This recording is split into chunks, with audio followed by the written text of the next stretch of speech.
Minha esteira tá fazendo barulho. Vamos ver.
Inclinação, agora jogar velocidade.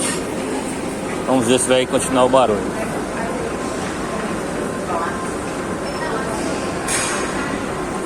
Rotação aumentando para 8 km, 12 km.